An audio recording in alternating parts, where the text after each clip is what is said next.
Shalom, Ibu Bapa, Saudara-saudari yang diberkati dalam Tuhan Yesus Kristus. Semoga kita semua dalam keadaan sehat dimanapun kita berada. Berjumpa kembali bersama saya, Pendeta Feven Dwi Santosa, dalam sebuah program Berita Selamat Jadi Dumah di channel YouTube GKI Official. Baiklah, perenungan bagi kita hari ini terdapat dalam Ulangan pasal 17 ayat yang ke-14 sampai yang ke-20 dengan perikop hukum tentang raja yang berbunyi, apabila engkau telah masuk ke negeri yang diberikan kepadamu oleh Tuhan Allahmu dan telah mendudukinya dan diam di sana, kemudian engkau berkata, aku mau mengangkat raja atasku seperti segala bangsa yang di sekelilingku, maka hanyalah raja yang dipilih Tuhan Allahmu yang harus kau angkat atasmu. Dari tengah-tengah saudara-saudaramu, haruslah engkau mengangkat seorang raja atasmu, seorang asing yang bukan saudaramu, tidaklah boleh kau angkat atasmu. Hanya, janganlah ia memelihara banyak kuda, dan janganlah ia mengembalikan bangsa ini ke Mesir untuk mendapat banyak kuda, sebab Tuhan telah berfirman kepadamu, janganlah sekali-kali kamu kembali melalui jalan ini lagi. Juga, janganlah ia mempunyai banyak istri, supaya hatinya jangan menyimpang. Emas dan perak pun janganlah ia kumpulkan terlalu banyak. Apabila ia duduk di atas tahta kerajaan, maka haruslah ia menulis baginya salinan hukum ini menurut kitab yang ada pada imam-imam orang Lewi. Itulah yang harus ada di sampingnya, dan haruslah ia membacanya seumur hidupnya untuk belajar takut akan Tuhan Allahnya, dengan berpegang pada segala isi hukum dan ketetapan ini untuk dilakukannya, supaya jangan ia tinggi hati terhadap saudara-saudaranya, supaya jangan ia menyimpang dari perintah itu ke kanan atau ke kiri, agar lama ia memerintah, ia dan anak-anaknya di tengah-tengah orang Israel. Langit dan bumi pasti akan berlalu, tetapi firman Tuhan akan kekal selalu. Amin.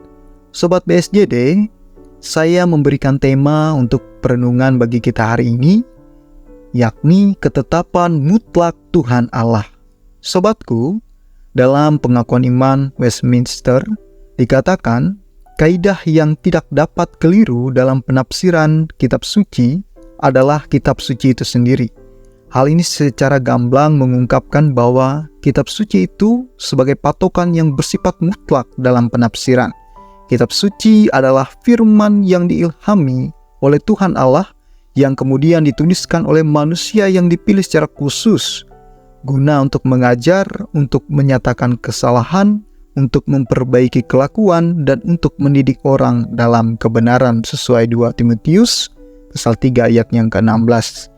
Begitu pula ketika Tuhan Allah hendak memilih raja bagi orang-orang Israel, ia menerapkan hukum tentang raja sebagai persyaratan menjadi seorang raja, dan hal ini adalah ketetapan mutlak Tuhan.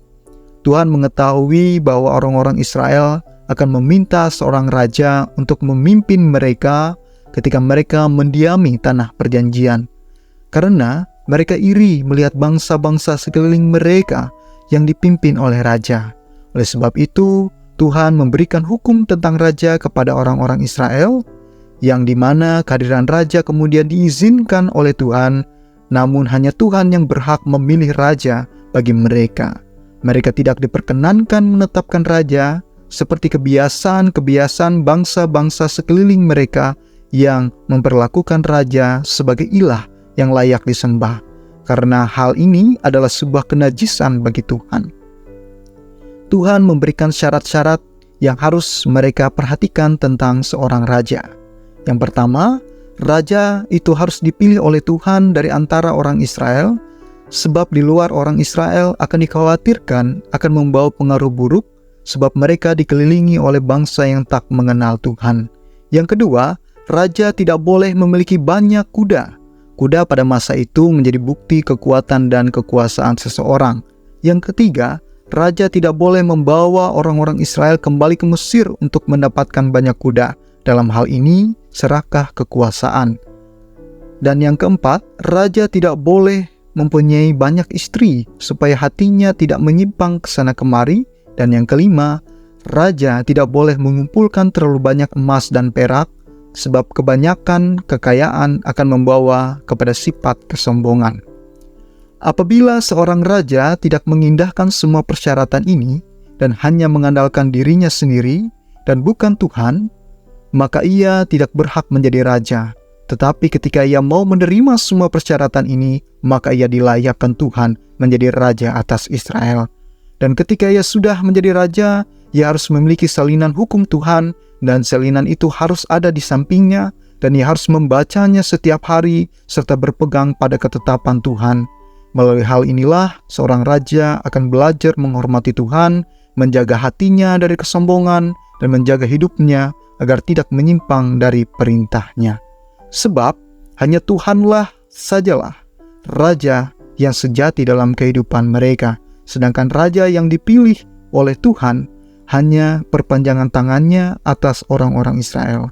Ketika Tuhan menerapkan hukum tentang raja bagi orang-orang Israel dalam firman-Nya, kita mengetahui apa yang menjadi kehendak Tuhan dan implikasinya atas hal itu. Ia menghendaki raja yang berbeda dari bangsa-bangsa yang lain, dan raja yang takut akan Tuhan, serta raja yang setia menjalankan ketetapan-ketetapan Tuhan dengan setia. Istilah raja di masa kini mungkin jarang terdengar, tetapi dapat diartikan sebagai seorang pemimpin. Oleh sebab itu, ketika ibu bapa, saudara-saudari dipercayakan menjadi seorang pemimpin, Tuhan mengingatkan agar tetap berhati-hati, agar tidak menyimpang dari ketetapan Tuhan dan jangan mengandalkan diri sendiri. Jadilah pemimpin yang balance atau seimbang, yakni mengutamakan keadilan dan takut akan Tuhan, serta memiliki orientasi, perhatian kepada kepentingan orang banyak dan tak terlena dengan kekuasaan dan posisi yang dimiliki, dan selalu mengingat bahwa dirinya adalah alat yang Tuhan pakai untuk menyatakan kasih-Nya. Begitu pula saat ini kita akan memasuki tahun politik, kita juga harus memilih pemimpin yang adil dan takut akan Tuhan. Sebab agama Kristen tidak dapat dipisahkan dari politik, mengutip pernyataan dari Prof. Dr. Yusril Iza Mahendra dalam sebuah narasinya dari buku Iman Kristen dan Politik karya Dr. Orepan Notohamijoyo, yang menyatakan bahwa agama Kristen tidak dapat dipisahkan dari politik, sebab iman Kristen bekerja dalam otak dan dalam hati. Orang Kristen terlibat dalam politik, maka agama akan mempengaruhi hati dan pikirannya, dan akan mempengaruhi kebijakan-kebijakannya dan perilaku politiknya.